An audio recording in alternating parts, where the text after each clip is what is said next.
जय हिंद दोस्तों, मैं कुमार सिद्धू एक बार फिर से सिद्धार्थ जी टीचिंग सेंटर में भरपूर स्वागत करता हूं। मेरे दोस्तों, आज जैन धर्म से जितना भी प्रश्न हो सकता है उस सभी प्रश्न को आज देखूंगा। जैन धर्म से एक भी क्वेश्चन नहीं छूटेगा। बहुत ही इम्पोर्टेंट सेशन आज का रहेगा।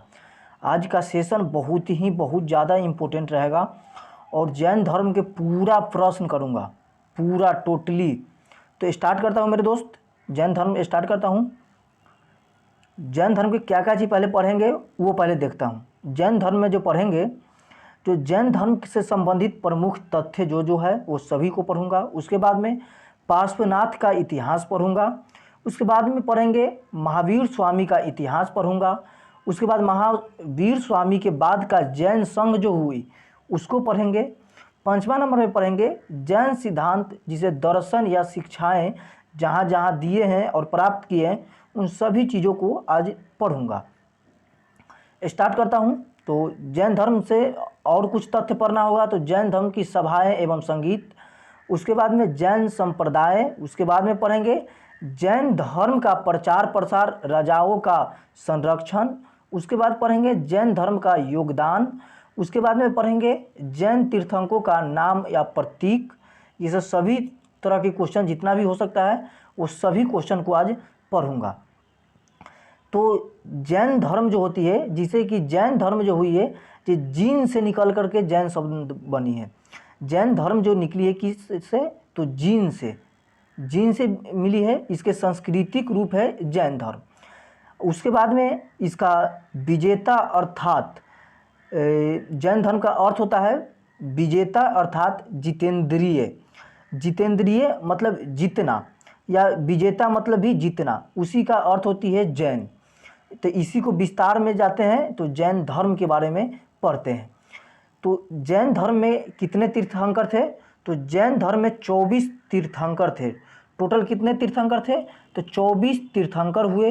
उसे कहते हैं जो मानव को भाव सागर से पार उतारता है, उसी को तीर्थंकर बोलते हैं। तीर्थंकर किसे कहते हैं, मानव को भाव सागर से पार उतारता है, उसे ही तीर्थंकर बोलते हैं। तीर्थंकर का ही अरहत भी कहा जाता है। क्या अरहत किसे कहते हैं, तो तीर्थंकर के ही अरहत कहा जाता है।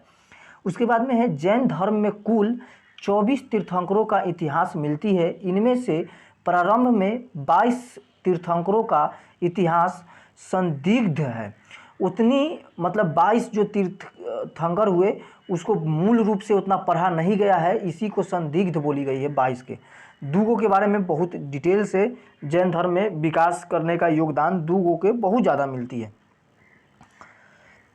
तो जैन धर्म के में केवल 22 तीर्थंकर और 24 तीर्थंकर का इतिहास प्रसिद्ध रूप से है।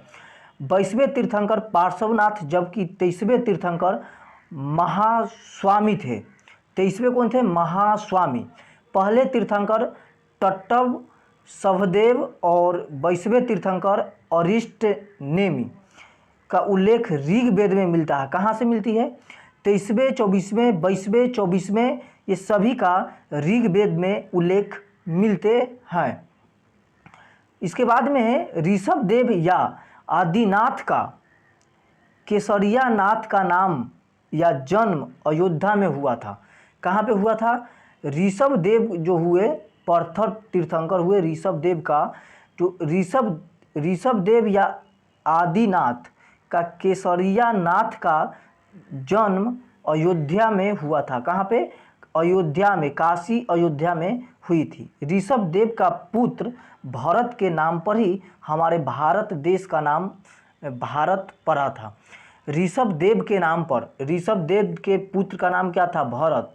इन्हीं के नाम पे हमारा भारत देश का नाम भरत के नाम पर ही भारत पड़ा है। इन्होंने अपने पुत्र भरत के पक्ष में सिंहासन त्याग दिया था और यति बन गए थे। मतलब सन्यासी के तौर पे ये बन गए थे और सिंहासन को त्याग दिए थे। अगली चलते हैं क्वेश्चन। सलाका पुरुष जो थे, जो कौन थे, जैन धर्म में सलाका पुरुष या महान पुरुष की कल्पना की गई है। इस धर्म में कुल 63 सलाका पुरुषों की बात की गई है। सलाका पुरुष के मतलब ये होती है महान पुरुष। क्या होती है? महान पुरुष। सलाका पुरुष का मतलब ये होती है महान पुरुष। इसमें 23 पुरुषों की चर्चा की गई है। जीन की या यति की कल्पना, मतलब कि जीन से ही जैन धर्म को बनती है। ऐसे पुरुष जो अपने रागद्वेष मन व अन्य विकारों पर विजय प्राप्त कर ले, उन्हें जीन या यति कहलाता है। जो सिंपल सी बात ही में कहने का तात्पर्य ये है, जो अपना मन पे काबू कर ले उन्हीं को विजय प्राप्त होती है। जीन में कही गई है या जैन धर्म में कही गई है, जो अपना मन के काबू में कर ले उन्हीं को विजय प्राप्त होते हैं। आगे देखता हूँ, पार्श्वनाथ के बारे में पढ़ता हूँ। पार्श्वनाथ के पिता के नाम अश्वसेन थे, जो काशी के राजा थे। इनका माता के नाम बामा थे। किसका? पशुदेव का। जो माता के नाम बामा थे, जो कौशल के राज नरब्रह्म की पुत्री थी। किसका था? नरब्रह्म की पुत्री थी। इनका पत्नी का नाम प्रभावती थी। तीर्थंकर ये 23वें तीर्थंकर के रूप में हुए थे और गिरि त्याग 30 वर्ष के एज में पार्श्वनाथ ने किए थे। एक बार फिर से देखता हूँ, पार्श्वनाथ के पिता के नाम क्या था? तो अश्वसेन थे, जो काशी के राजा थे। काशी पड़ती है उत्तर प्रदेश में। इनका माता बामा थे, जो कौशल के राज नरब्रह्म की पुत्री थी। इनकी पत्नी के नाम क्या था? प्रभावती थी। और ये तीर्थंकर में जो थे, जो 23वें तीर्थंकर के रूप में हुए थे और गृह त्याग 30 वर्ष के एज में किए थे। पार्श्वनाथ की ज्ञान प्राप्ति में लगा समय कुल 83 दिन बाद 84वें दिन ज्ञान की प्राप्ति हुआ और इनको सम्मेलन शिखर पर्वत पे ज्ञान की प्राप्ति हुई थी। कहाँ पे हुई थी? सम्मेलन शिखर पर्वत पे इनकी ज्ञान की प्राप्ति हुई थी। इनका उपाधियाँ जो थे, जो क्या क्या उपाधियाँ थे? पार्श्वनाथ की उपाधि, कौन कौन उपाधियाँ पार्श्वनाथ की थी? तो महान पुरुष, पार्श्वनाथ का उपाधि क्या था? महान पुरुष या निग्रंथी। निग्रंथी के नाम से किसे जाना जाता है? तो पार्श्वनाथ को। इसके बाद में है प्रमुख अनुयायी। इनके अनुयायी जो थे गंगेय थे और पुष्पचूला थे। कौन थे? गंगेय थे और पुष्पचूला थे। इसके बाद में इन अनुयायियों को निग्रंथियों के रूप में कहा जाता था। निग्रंथी किसे कहा जाता था? तो ये अनुयायियों को निग्रंथी कहा जाता था। जैसे गंगेय निरयंत्री। भिक्षुणी संघ प्रमुख कौन थे? तो पुष्पचूला थे। कौन थे? तो पुष्पचूला थे। कौन थे मेरे भाई? तो पुष्पचूला थे। पुष्पचूला थे। आगे चलता हूँ, आगे क्या है? पार्श्वनाथ की शिक्षा की प्राप्ति कहाँ कहाँ हुआ था और किस किस बात पे ये जोर देते थे? इनका का नाम था, जो सादा सत्य बोलो, अहिंसा के मार्ग पे चलो, असत्य नहीं बोलो, हमेशा सत्य बोलियो, सत्य काम करो। उसके बाद में अपरिग्रहण करो, यानी अपरिग्रहण के मतलब है जो संपत्ति को ग्रहण न करे, संपत्ति को बचा के नहीं रखे। इनका क्या का नाम था? चतुर्भाम या 4 आचरण या 4 प्रतिज्ञा को इसे चाउजम्मा भी कहा जाता था। ऋषभ देव के बारे में ये चर्चा है। पार्श्वनाथ के बारे में ये चर्चा है। किसका? पार्श्वनाथ। इनका 4 तरह से शिक्षा की मूल मंत्र थे। सत्य, सादा सत्य बोलो। अहिंसा मतलब प्राणियों की हिंसा न करना, हिंसा मतलब मारना नहीं। असत्य मतलब चोरी न करना। उसके बाद में संपत्ति का संग्रह न करना, इनका मूल शिक्षा था। उसके बाद में इतना ही पार्श्वनाथ से इतना ही क्वेश्चन बनता है। ये लगी आप किसी भी कॉम्पिटिटिव एग्जाम की आप तैयारी करते हैं तो इसका पार्श्वनाथ का इतना ही प्रश्न बनेगा आपको। जैन धर्म के यहाँ से प्रारंभ होती है। जो जैन धर्म, महावीर स्वामी का अब इतिहास पढ़ेंगे। महावीर स्वामी का जन्म 540 ईसा पूर्व या 599 ईसा पूर्व में हुई थी। इसका मतलब आप नहीं समझे होंगे। 540 या 599 का मतलब आप लोग नहीं समझे होंगे। 540 किसी किसी बुक में 540 ईसा पूर्व दिया हुआ है और किसी किसी बुक में 599 ईसा पूर्व दिया हुआ है। तो इसको आप ध्यान में रखिएगा, दोनों ऑप्शन एक ही बार नहीं रहेगा, अगर ऑप्शन चेंज रहता है तो दोनों में से एक को टिक कीजिएगा। इनका स्थान कहाँ था, तो कुंडलग्राम, वैशाली को कुंडलग्राम, वैशाली हुए जो हाजीपुर के निकट में, हाजीपुर में ही वैशाली पड़ते हैं, तो यहाँ कुंडलग्राम के थे, जो बासुकुंड आधुनिक नाम से जाना जाता है। बासुकुंड अभी के तत्कालिक नाम इनको बासुकुंड है उस स्थान का, इसको आप ध्यान रखिएगा। इनका जाति था जो ज्ञात्री क्षत्रिय थे। क्या थे ये? क्षत्रिय, यानी कि ये राजपूत जाति से आते थे। ये गोत्र था कश्यप गोत्र थी, इसका गोत्र क्या था, तो कश्यप गोत्र था। क्या था मेरे भाई? कश्यप गोत्र था। कौन? महावीर स्वामी का। महावीर स्वामी का प्रतीक क्या था, तो सी था। उसके बाद पिता का नाम इनको सिद्धार्थ था, अन्य नाम श्रेयांश या यशांश के नाम से जाने जाते थे इनको पिता का नाम। यहाँ पे आप लोग को एक कन्फ्यूजन आएगा, जो महात्मा बुद्ध का बचपन का नाम सिद्धार्थ था, तो क्या महात्मा बुद्ध ही इनका पिता था? नहीं, महात्मा बुद्ध इनका पिता नहीं था। दोनों का अलग अलग इतिहास है। वो जब बौद्ध धर्म पढ़ाएंगे तो उसके बारे में मैं डिटेल से उसमें चर्चा करूँगा। अभी तत्काल इसके बारे में यहाँ डिटेल से पढ़ते हैं। इनका माता का नाम था त्रिशला, अन्य नाम जिसे विदेह दत्ता या प्रियकारिणी के नाम से भी जाना जाते थे महावीर स्वामी के माता के नाम। इनका बचपन का नाम वर्धमान था। किनका? तो महावीर स्वामी का बचपन का नाम क्या था, तो बचपन का नाम ही वर्धमान था। इनका पत्नी के नाम यशोधरा था, जो कुंडियन गोत्र का कन्या थी। कुंडियन गोत्र की कन्या थी इनका जो पत्नी थी, इनका नाम क्या था, तो यशोधरा था। महावीर स्वामी के भाई जो थे और बहन दामाद गृह त्याग कब किए और ज्ञान की प्राप्ति कब हुई, इस सब को चर्चा मैं इस पीपीटी पे करूँगा। इनका भाई जो था उसके नंदी वर्धन नाम था, इनका नाम था वर्धन, और इनको भाई का नाम था नंदी वर्धन। उसके बाद इनका बहन थे जो प्रिय दर्शन या अनोज्जा के नाम से जाने जाते थे। क्या चीज़ के नाम से? प्रिय दर्शन या अनोज्जा के नाम से इनकी बहन के नाम को जाना जाता था। इनका दामाद जो हुए जो जमाली के नाम से जाने जाते थे। इनका नाम दामाद कौन था, तो जमाली था। महावीर स्वामी का दामाद का नाम जमाली था। उसके बाद में इसका भाई का नाम था नंदीवर्धन, इनका बहन था प्रिय दर्शन या अनोज्जा। उसके बाद में गृह जो त्याग किए थे, जो 30 वर्ष के एज में इन्होंने गृह को त्याग किए थे। कितने वर्ष के एज में? 30 वर्षों की एज में गृह की त्याग की थी, और 12 वर्षों की बाद ज्ञान की प्राप्ति हुई थी। तो 30 और 12 जोड़ेंगे तो 42 हो जाएगा। कितनी होगी? 30 और 12 अगर जोड़ते हैं तो ये 42 होगी। तो 42 वर्ष की एज में इनको ज्ञान की प्राप्ति हुई थी। आगे चलता हूँ। महावीर स्वामी की जो नदी तट थे, जो रिजुपालिका नदी जो थे, वहाँ ज्ञान की प्राप्ति हुई थी। उसके बाद में वृक्ष था जो साल वृक्ष थी। उपदेश जो भाषा, किस भाषा में ये उपदेश दिए थे, तो इनका भाषा जो मेन थी जो मगधी था या अर्धधमगधी का के नाम से जाना जाता था। अर्ध मगधी के नाम से या मगधी के नाम से इनका उपदेश या भाषा के नाम से जाना जाता था। ये भाषा कुछ कठिन था। प्रथम उपदेश ये विपुलाचल पहाड़ी पर दिया था। प्रथम उपदेश कहाँ दिए थे, तो ये दिए थे विपुलाचल पहाड़ी पर, जिसे कि बराकर नदी के आसपास ये पड़ती है।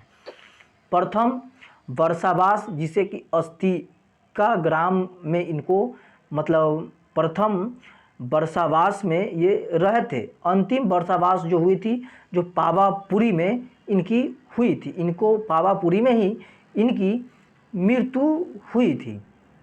महावीर स्वामी का प्रथम शिष्य चंदना था। कौन था? चंदना। प्रथम शिष्य जमाली थी, उन्हीं से अपना बेटी के शादी किया था। मृत्यु के समय में 428 ईसा पूर्व या 527 ईसा पूर्व, दोनों आप ध्यान रखिएगा क्योंकि ये दोनों देता है। 28 या 527 ईसा पूर्व। मृत्यु का स्थान पावापुरी था। मल्लव राजा सुस्तिपाल के राज्य प्रसाद में इनकी मृत्यु हुई थी। उसके बाद में प्रथम शिष्य कौन थे? तो चंदना था। उसके बाद में प्रथम शिष्य जो थे जो जमाली थी, जो इनको जमाली कौन थे मेरे भाई? तो इनको दामाद ही थे। मृत्यु के समय उनकी आयु 72 वर्ष तक की थी। उसके बाद में 72 वर्ष की एज में इनको मृत्यु की प्राप्ति हुई थी। तपस्या का वर्णन कल्पसूत्र या और आचारांग सूत्र में इनकी मिलती है।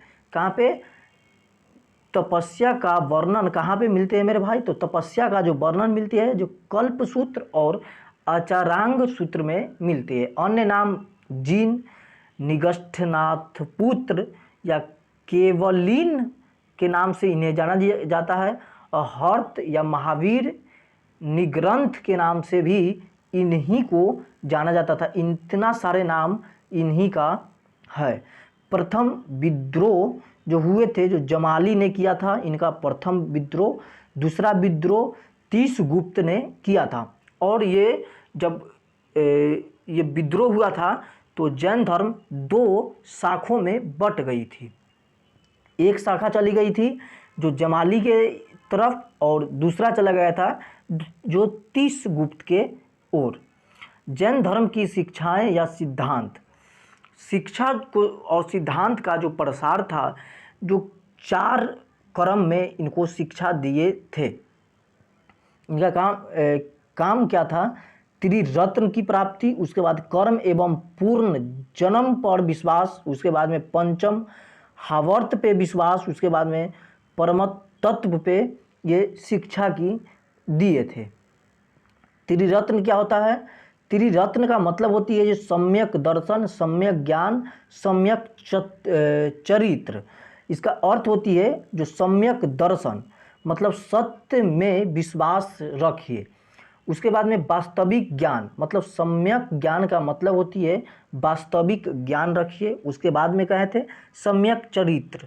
सम्यक चरित्र का मतलब होती है सुख और दुख के प्रति समान भाव उत्पन्न करना। इससे ही सुख और दुख समाप्त होते हैं। उसके बाद में पंच महावर्त से की बात की थी। पंच महावर्त में ये बात रखे थे जो हमेशा सत्य बोलिए, अहिंसा के मार्ग पे चलिए, असत्य मतलब हमेशा सत्य करिए काम, असत्य नहीं कीजिए, अपरिग्रहण कीजिए। उसके बाद ब्रह्मचर्य के जीवन, लास्ट में ब्रह्मचर्य के जीवन जिए।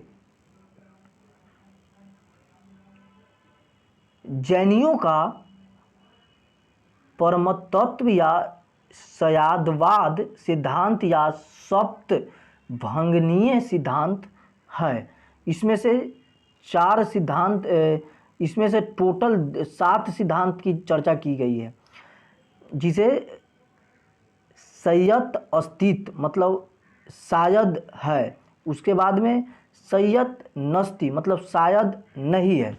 उसके बाद में सय्यत अस्ति च नास्तिक मतलब शायद है और नहीं, दोनों चीज़ की ये चर्चा किए थे। जैसे ये सभी बात जितना भी बोले हैं जो अभी तक भी चल रहा है। सय्यत अव्यक्तम मतलब शायद कहा नहीं जा सकता, शायद कहा नहीं जा सकता। सय्यत अस्तित्व च अव्यक्तम मतलब कि शायद है किंतु यहाँ नहीं जा सकता, शायद है किंतु यहाँ नहीं जा सकता। सय्यद नास्ति व अव्यक्तम च मतलब कि शायद नहीं है और कहा नहीं जा सकता। सय्यद यत अस्तित्व च नास्ति च अव्यक्तम च मतलब शायद है, नहीं है और कहा नहीं जा सकता। ये सब इतना इम्पोर्टेंट नहीं है आपको एग्जाम से, लेकिन एक दफ़ा पढ़ दिए हैं जो आप ध्यान रखिएगा। गंधर्व, जैन धर्म का प्रचार प्रसार जो हुआ था, जो कहाँ पे सबसे पहले ज़्यादा हुई थी, तो वो गंधर्व में हुआ था। महावीर के जीवन काल में ही 11 अनुयायियों के एक संघ की स्थापना की गई थी। इसे ही गंधर्व कहा जाता था। क्या चीज़ कहा जाता था? तो गंधर्व इसे ही कहा जाता था जो 11 अनुयायियों की चर्चा की गई है। उसके बाद में इन 11 गंधर्वों में इंद्रभूति और शूद्रमन को छोड़कर सभी गंधर्व का मृत्यु महावीर स्वामी के समय में ही हो गया था। किसको किसको छोड़ करके? इंद्रभूति और शूद्रमन को छोड़ करके सभी का मृत्यु इन्हीं के अथी में हो गया था। गंधर्व में जो हुआ था, जो स्वामी की मृत्यु के बाद में सुधर्मन का अध्यक्ष बना दिया गया था। इसके बाद में जम्बू अध्यक्ष बना। इसके बाद में भद्रबाहु ने इनका अध्यक्ष बना था। महावीर स्वामी का जो अध्यक्ष के रूप में बने थे जैन धर्म के, जो ये तीनों बने थे। भद्रबाहु इन्हीं के समय में मगध में 12 वर्ष का भयंकर अकाल पड़ा था। ये चंद्रगुप्त मौर्य के साथ श्रवणबेलगोला गए थे। श्रवणबेलगोला गए थे चंद्रगुप्त मौर्य के साथ। सलेखना पद्धति जिसे कि उपवास के द्वारा प्राण की त्याग हुआ था। उस समय में जब भद्रबाहु को जब मगध में इनका मिला था, तो चंद्रगुप्त मौर्य के समय में ये श्रवणबेलगोला गए थे और वहीं पे इनको उपासना के मतलब इतना अकाल पड़ गया था उस समय में कि अकाल के कारण इनको उपासना लिए, उपासना के कारण ही इनका मृत्यु हो गई थी। हाथी गुफा अभिलेख। हाथी गुफा अभिलेख या कलिंग नरेश खारबेल का अभिलेख है। कलिंग नरेश खारबेल का अभिलेख है हाथी गुफा अभिलेख। यह जैन धर्म का पहला अभिलेख साक्ष्य है। जैन धर्म का पहला अभिलेख साक्ष्य हाथी गुफा अभिलेख है। कौन है? हाथी गुफा अभिलेख। खारबेल जैन धर्म का कट्टर अनुयायी था। कट्टर अनुयायी कोई था तो वो खारबेल था। कौन था? तो खारबेल था जो जैन धर्म का कट्टर अनुयायी था। इसने मगध पर आक्रमण करके जैन मूर्ति को वापस लाया था। किसने? खारबेल ने। खारबेल ने ही कहाँ पे आक्रमण किया था?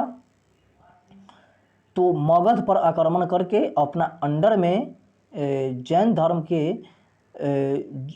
मूर्ति जो थी उनको वापस लिया था। खारबेल ने उदयगिरी में जैन साधुओं के लिए एक गुफा का निर्माण किया था। किसने किया था? तो खारबेल ने। खारबेल एक भयंकर तरह से जो बोला जाएगा, जो भयंकर रूप से जैन धर्म के समर्थक के रूप में ये कार्य किए थे या अनुयायी थे। चमुंडराय इसने वर्ष 954 ईस्वी में श्रवणबेलगोला के पास एक बाहुबली जिन की मूर्ति का निर्माण कराया था। इसे ही गोमतेश्वर की प्रतिमा कहा गया था। किसने करवाया था? चमुंडराय ने। यह गंग वंश के राजा राजमल चतुर्थ का मंत्री था। कौन था? राजमल चतुर्थ का मंत्री था। किसने? चमुंडराय ने। कौन थे? चमुंडराय ने। इंद्र चतुर्थ यह राष्ट्रकूट वंश का शासक था। इंद्र चतुर्थ किस वंश के था? तो राष्ट्रकूट वंश की शासक था। इसने सलेखना पद्धति से अपना प्राण त्याग दिया था। सलेखना पद्धति के द्वारा इन्होंने अपना प्राण की त्याग किया था। उसके बाद में धंग। उसके बाद में क्या आती है? धंग। यह चंदेल शासक था। धंग कौन था? चंदेल शासक धंग था। इन्हें खजुराहो में जैन मंदिर बनवाया था। कहाँ पे? खजुराहो में जैन मंदिर बनाने का जो बात निकलती है, जो किसकी बात निकलती है? तो धंग की निकलती है। बिमल शाह जो थे, जो यह सोलंकी शासक भीमदेव का मंत्री था। कौन था? सोलंकी शासक भीमदेव का ये मंत्री था। इसने ही दिलवारा का जैन मंदिर बनवाया था। दिलवारा के जैन मंदिर किसने बनाया था? तो भीमल शाह ने। इसके गर्भगृह में ऋषभ देव या आदिनाथ की मूर्ति है। इनका ही गर्भगृह में था। गर्भगृह होता है जो मंदिर के बाहर की, जो मंदिर के अंदर का एक परिक्रमा करने वाली होती है, उसी को गर्भगृह बोला जाता है। तो राष्ट्रकूट, नोट में जरा लिखिएगा, राष्ट्रकूट, गंगा, चालुक्य और चंदेल ने जैन धर्म को संरक्षण प्रदान किया था। किसने संरक्षण प्रदान किया था? तो राष्ट्रकूट, उस गंग वंश जो थे वो, उसके बाद में चालुक्य और चंदेलों ने जैन धर्म के संरक्षण का प्रदान किया था। जैन धर्म के विभिन्न संप्रदाय, जब दो गो में लड़ाई हुए तो उसके बाद में कहाँ कहाँ चले गए? एक श्वेतंबर और एक दिगंबर में विभाजित हो गए थे जैन धर्म। श्वेतंबर और दिगंबर क्या होती है, इसके बारे में थोड़ा सा चर्चा करते हैं। ये दोनों भी दो पक्ष में विभाजित हुए थे। श्वेतंबर भी दो पक्ष में और दिगंबर 3 पक्षों में विभाजित हुए हैं। श्वेतंबर क्या हुए थे? तो पुजेरा या डेरावासी के रूप में विभाजित हुए, उसके बाद में स्थान कवासी, उसके बाद में दिगंबर, ये 2 गो हो गए हैं। उसके बाद में दिगंबर हुए थे, दिगंबर जो हुए, एक सेकेंड, दिगंबर हुए थे 3 रूप में विभाजित, जिसे कि 20 पंथी, 13 पंथी या समैया पंथी के नाम से जाना जाता है। ये 3 रूप में विभाजित हुए थे। प्रथम जैन संहिता पाटलिपुत्रा में हुआ था। इनका अध्यक्ष था स्थूलभद्र। कौन था? स्थूलभद्र। यहाँ से संगीतों के बारे में चर्चा करेंगे, जैन सभाओं या संगीति के बारे में चर्चा करेंगे। चतुर्थी शताब्दी में ये इसका आरंभ हुआ था संगीतों का। और ये किस स्थान पर हुए थे? पाटलिपुत्रा में सबसे पहले हुए थे। उसके बाद में इसका अध्यक्ष था स्थूलभद्र। परिणाम के रूप में यहाँ पे 12 अंगों का संकलन हुआ था। उसके बाद में श्वेतंबर और दिगंबर में जैन धर्म का विभाजन हुआ था। जैन धर्म का विभाजन ही प्रथम संगीत के रूप में ही हुआ था। प्रथम जैन संगीति के समय ही हुई थी। किस समय में हुई थी? 400 ईसा पूर्व में ये हुई थी। चतुर्थ शताब्दी ईसा पूर्व में हुई थी। द्वितीय जैन संगीति कब हुई थी? तो ये हुई थी 513 ईस्वी पूर्व में। स्थान वल्लभी में हुई थी। अध्यक्ष कौन था? तो देवधृगन या क्षमाश्रवण, ये कौन थे? अध्यक्ष थे। उसके बाद यहाँ जो परिणाम हुए थे, जो जैन का आगमन सहित का संकलन 12 अंग में, 12 उपंग में, 10 प्रकीर्ण में, 6 ध्येय सूत्र में और 4 मूल सूत्र में विभाजित के रूप में यहाँ पे हुए थे द्वितीय जैन संगीति में। तीर्थंकरों का प्रतीक क्या था? तो तीर्थंकर कौन थे? ऋषभ देव या आदिनाथ के नाम से जाना जाता था। इनका प्रतीक था वृषभ। क्या था? वृषभ। अजीतनाथ के क्या था प्रतीक? तो गज था। शंभनाथ का क्या था प्रतीक? तो अश्व था। अभिनंदन नाथ के क्या था? तो कपि था। सुमति नाथ के क्या था? तो क्रौच था। पदम प्रभु के क्या था? तो पदम था। उसके बाद में सुपार्श्वनाथ के क्या था? तो स्वास्तिक प्रतीक के रूप में थे। इन लोग के थोड़ा ध्यान में रखिएगा। उसके बाद में प्रतीक के रूप में चंद्र प्रभु के क्या था प्रतीक? तो चंद्र था। सुविधिया नाथ के क्या था? तो मकर था। शीतल नाथ के क्या था? तो श्री बस्तस थे। उसके बाद में श्रेयांश नाथ के क्या था? तो गैंडा था। पूज्यनाथ के क्या था? महिष था। और भीमनाथ के क्या था? तो 12 था। और अनंत नाथ के था शयन। तो ये सब आप ध्यान में रखिएगा, जो क्वेश्चन कभी कभी पूछ देता है, वन लाइनर के रूप में इसका क्वेश्चन बार बार पूछता है। धर्मनाथ का प्रतीक क्या था? तो वज्र था। शक्ति नाथ का क्या था प्रतीक? तो मृग था। कुंथु नाथ के क्या था? तो अज था। औरन नाथ के क्या था? मीर था। मल्ली नाथ के क्या था? तो कलश था। और मुनि सुव्रत के क्या था? तो कूर्म था। थोड़ी सानी और बच गया है प्रतीक के रूप में। तो नेमी नाथ के क्या था? तो नीलोत्पल था। उसके बाद में अरिष्टनेमी को क्या था? तो शंख था। उसके बाद पाशवनाथ के क्या था? तो सर्पफन था। सर्पफन था। उसके बाद में सार्पफन का मतलब होता है जो सांप का फन। उसके बाद में महावीर का सिंह मतलब शेर के रूप में था इनका प्रतीक। इसमें नो डाउट होनी चाहिए। आज के लिए इतना ही है। तब तक के लिए आप लोगों को जय हिंद। अगर इसका टेलीग्राम चैनल है हमारा सिद्धार्थ जीएस टीचिंग सेंटर, अगर पीडीएफ चाहिए तो उस पर जाके आप ले सकते हैं पीडीएफ के रूप में। किसी भी कॉम्पिटिटिव एग्ज़ाम की आप तैयारी करते हैं तो इससे बाहर क्वेश्चन एक भी नहीं रहेगा, ये मेरा दावा है। ये इससे बाहर एक भी जैन धर्म से क्वेश्चन के रूप में नहीं पूछेगा। अगर कोई तरह के डाउट होता है और वन लाइनर आप क्वेश्चन बनाइए यहाँ से, अगर फंसते हैं तो आप हमें ज़रूर बताइएगा, और अगर हमें जहाँ तक हो सकता है वहाँ तक हम ज़रूर हेल्प करेंगे। 30 मिनट में जैन धर्म को आज पूरा समाप्त कर दिए हैं। आज के लिए इतना ही है। तब तक के लिए जय हिंद।